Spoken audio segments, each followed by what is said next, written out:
Hello there, my YouTube chums. It's been a while, hasn't it?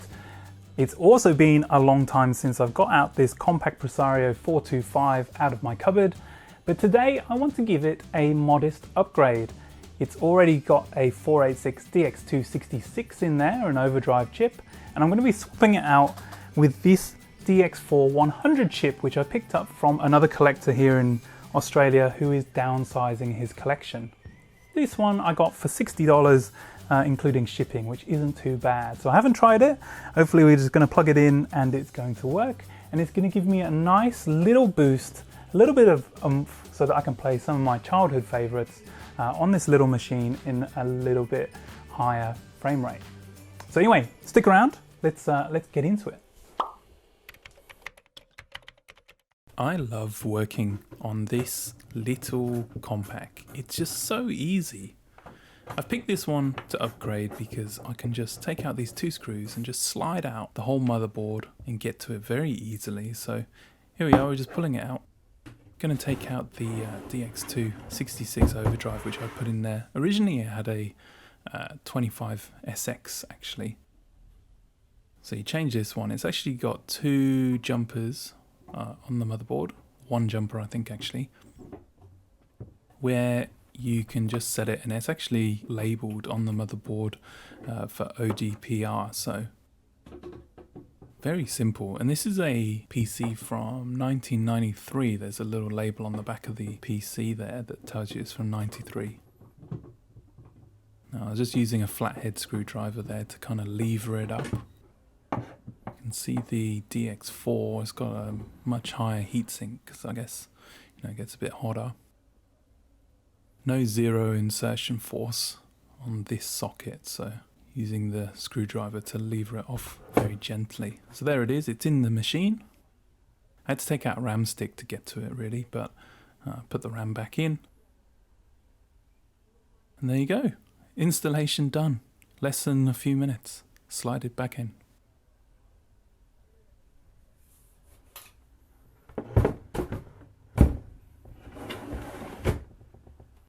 Okay, so I've spun the computer around. I actually did turn it on and found that the computer didn't turn on at all, which gave me a little bit of a worry. So I actually just moved the RAM stick from the slot 1 into the slot 2, and it all seems to boot up just fine. So let's click it on. This does go into Windows 95. And here's the DX2 that we took out. Get it to zoom in there. So we're just going to keep that aside in our spares pile whilst we watch this one boot up. So only got 8 megs of RAM in here. I do need to try and find some different RAM at some point. It was up to 20 at one point, but I was getting a few errors, so I took them out. Now I'm going to go get my parallel port CD-ROM drive in a moment and connect it. So that's why that has an error there, because it's not connected at the moment. Once I've got that CD-ROM in, then we can install some games. It only has like a 220 megabyte hard drive if I remember correctly, so I'm just gonna have to delete a few of the games that I've got on there at the moment, and yeah, then we can try a few of these games. It does feel like it's slightly quicker to load up into Windows 95. Not massively, to be honest. Windows 95 is still a bit slow on these 486s. I think the minimum spec for Windows 95 maybe was a 386, but that would have been appallingly slow back then. I remember the 486 that I had when I was growing up had Windows 3.11. Not sure why I had the Windows for Workgroups included, but I do like the usability of Windows 95 though. Seems a bit more snappy for sure. But hey, let's get the CD-ROM drive and let's install some games.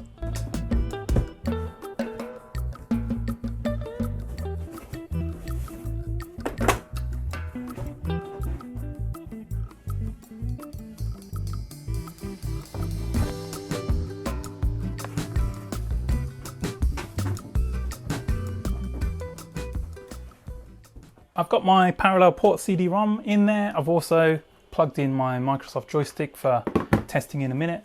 let's put in a few games. First one's going to be Doom 2. So a long time ago I tried Doom on this, or Doom 2, and I think I used the benchmark. And I can't remember exactly, I think I was getting like 20 something frames per second. I'm hoping that with this new CPU, it's going to be pushing it up a little bit and hopefully like a stable kind of 30 frames per second or something like that. Let's see what it comes out at. This does remind me, when I was growing up, I had a copy of Doom 2, like a pirate copy, and it came on a couple of discs. So whenever I install Doom 2 now from CD, and you see that percent copied of disc 1, it does remind me back from when I had my pirated floppy disks of Doom 2. Now inside this machine I've got an ESS sound card, so Sound Blaster compatible, so let's see how it sounds. I've got it plugged in through my speakers over there.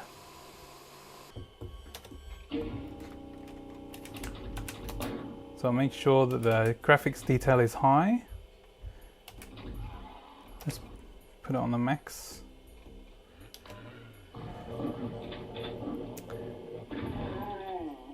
Looks a little bit more smoother than it did. I wouldn't say it's super smooth though. Let's turn the screen size down a little bit. Oh yeah, that's definitely that's definitely a bit smoother than it was. So let's do a new game. Can't remember if I've set up the...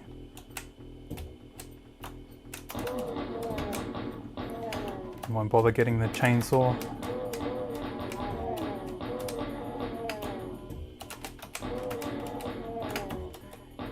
It's definitely pretty smooth.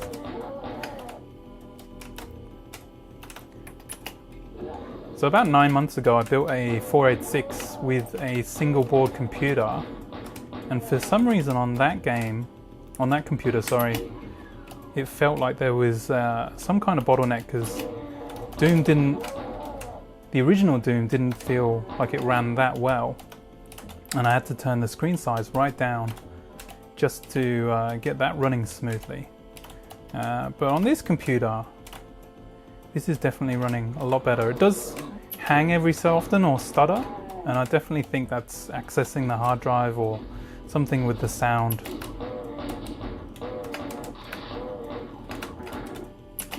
But overall, this is definitely playing pretty well. Let's see if let's get this. Yeah, you can see there it kind of stuttered, and there's definitely the hard drive there. So, and there you go again. There's other bottlenecks on this machine, but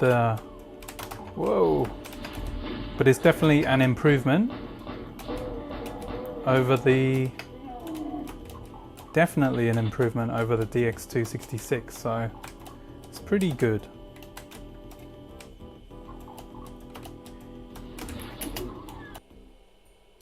Let's put it on the maximum screen size. Let's see if it's still... Yeah, it's a bit more sluggish. Oops. Playable back in the day, but nowadays we're spoiled by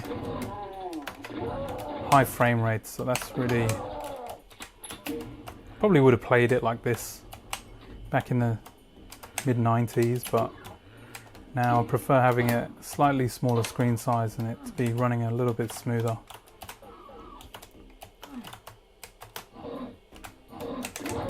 Yeah. Alright, let's try something else. Now this game, FX Fighter, I remember getting that maybe for my birthday or something. I remember reading the reviews in magazines saying it was the best 3D fighter ever to come out on PC, better than Virtua Fighter and what have you in the arcade. So I remember getting it.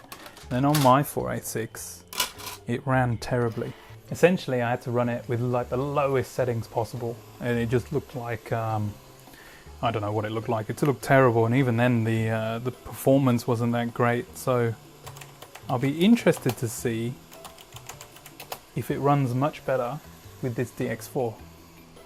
Now I've got to be careful because I only had 80 megabytes of free space after deleting half my games. So let's see if I run out of hard drive space at some point with installing these games. Okay, so that took a bit longer than I thought to install. Let's check it out. I still like the intro music on this one. A bit techno. And these grainy kind of logo, DOS grainy logo intros. Still have nostalgia for those. Look at these big chunky fonts. Come on. Let's go see the bad guy. I think his name is Rigel. Unless I've just made that up.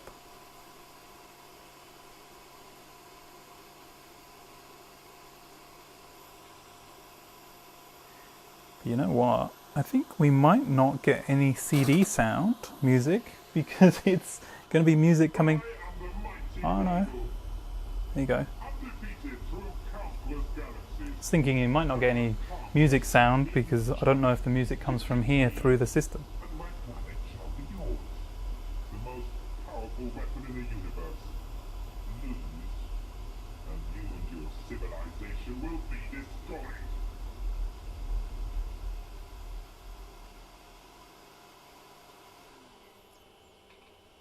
Yeah. so I said that I really like the music, but you're not going to hear the music because it's not going through the CD quality. Music's not going through there, so you're just getting the sound effects. Anyway, let's go check out the options and then the detail levels. Okay, so it's automatically put it all for the players on high detail with shading on and textures on. It's saying the floor is flat and the floor detail is low. So how about let's put everything on high. Let's try that. We're going to go max out the details. It's funny, these profiles, you probably can't see it, but he looks like he's had a stroke. One of his eyes is a lot smaller than the other. Don't know why that is. Anyway, let's be this guy. Alright, we're going to fight this dude who looks a bit like a Vulcan. He's got this really annoying move where he keeps pushing you backwards, so Ashraf is probably going to beat me up. Oh, it's still pretty jerky. That's not very good. Don't have the music. Still plays a lot better than... Oh, plays a lot better than my original 486 from back in like 1995. Plays probably around the same frame rate, except that there's a lot more textures. Okay, let's try changing the graphics. Let's see if we can make it a little bit more smoother. Alright, let's go back into the details. Now it had automatically put it down as flat and low floor detail, but it kept the characters being on max. So let's go back to that and let's give that one a go. Alright, let's pick Jake again. It's fairly simple. Don't know what his martial arts meant to be, like taekwondo or something. Alright, now let's see if the frame rate is a little bit better. Ooh, that's really ugly though. Ah, oh, that's way faster. Look how much more smoother that is. So if you can imagine, on my original 486, I didn't have any textures. Any detail on the characters. Had to go right down to low, so everything was just everything was just completely ugly. Just a bunch of polygons. So yeah, it's not the most sophisticated fighting game out there. Still a lot of fun though. Brings me back a lot of memories. But definitely a bit janky these days. I'm sure with a bit of tweaking, you probably get a nice balance. You'd want some kind of texture on the floor, I think. Otherwise, it just looks a bit naff. All right, so definitely an improvement over the DX266 for sure. but nothing like blowing you away. Thing is, if I try and play this on my Pentium 233, it just runs way too fast, so you have to use some slowdown utilities on the Pentium or disable the cache or whatever. So that's why I do like playing it on these kind of 486s. I think they came out with a revised version of the game where I think they probably fixed that speed issue. Alright, let's try one of my other favorites, which is Wings of Glory. I totally forgot that because I haven't connected this CD sound output from this external CD-ROM, that you're not going to be able to hear any music, any CD music. So anyway, here we're going to have Wings of Glory. This is an Origin World War I flight simulator, a bit more arcadey. Has that narrative running through it, which I like. It's a lot of fun. And on an original, on my other 486, it's certainly not really bad frame rate. It just feels a bit slow and sluggish when you're up in the air. Now, one thing I might do is maybe take the Overdrive processor out of this and put it into my other 486 machine. Even though there's some other bottleneck in there, just having the CD-ROM drive in the machine is just so much more convenient, and you can get then the CD sounds. I've actually got an AWE64, AWE64 value version, I think, which is okay, but it's not super compatible. So I might switch that out for a different sound card at some point. Anyway, let's get this one installed and see what it looks like. Alright, so Wings of Glory is installed and sound configured. Again, don't know if we're going to get the CD sounds, probably not. Oh, let's calibrate our joystick quickly. Joystick to upper left, lower right, and joystick to the center. Alright, I can't remember what I got this game for, maybe a Christmas, maybe? Again, I think I saw a PC Gamer, or read a PC Gamer review for this, and they gave it like 88% or something like that, but it sounded really cool. Ah, get some sound on this one. World War I has been raging since August 1940. And I just thought this one was cool, because I was really into like World War I and World War II at that point, or movies and things. But we had to get 4 meg of RAM. I only had 4 megabytes of RAM in the old Packard Bell. So had to convince my dad to spend, I think it was £120 at the time for 4 megabytes of RAM. So I think I got 4 megabytes of RAM for Christmas, and then as soon as I did that, I got this, because this game is minimum specs. You were like 8 megs of RAM, I think. Yeah, 8 megabytes of RAM is the minimum spec with a 486 DX33. Like, I was on the bottom end, I was on the minimum spec for this when I got it. Oh, Ed. Okay, just try and skip through all these cutscenes. Now I like this game because of the cutscenes, but let's just try and get into a flight. Now I'm not sure if I was to change the hard drive with a CF card or an SD card maybe. I don't know if then it would load any quicker. I've not actually tried replacing this hard drive in here. This is the hard drive that I found in this when I got this in about 5 years ago in 2017, so still going well. Can't remember if it's a Seagate or a Connor. Took it out about a year ago when I got my other 486 running, but see, it's still a bit jerky. It's not excellent, is it? Well, let's get into the flight. So I'll just do the autopilot, just take off because I'm lazy. I remember when I played this though, I remember thinking this looked amazing back then. It's alright, it's just a bit of a pixely mess. Alright, let's go get these German pilots. So you can just about see them. They're in these like purple ones. It's definitely, yeah, it's running better. I wouldn't say it's like super smooth frame rate, to be honest, but Oh, it's definitely better than the. Oh, let's slow down a bit. Oh, it's gone underneath me. It's definitely much better than the DX266 because it's more responsive on the. Yeah, it's definitely much more responsive when I'm using the joystick.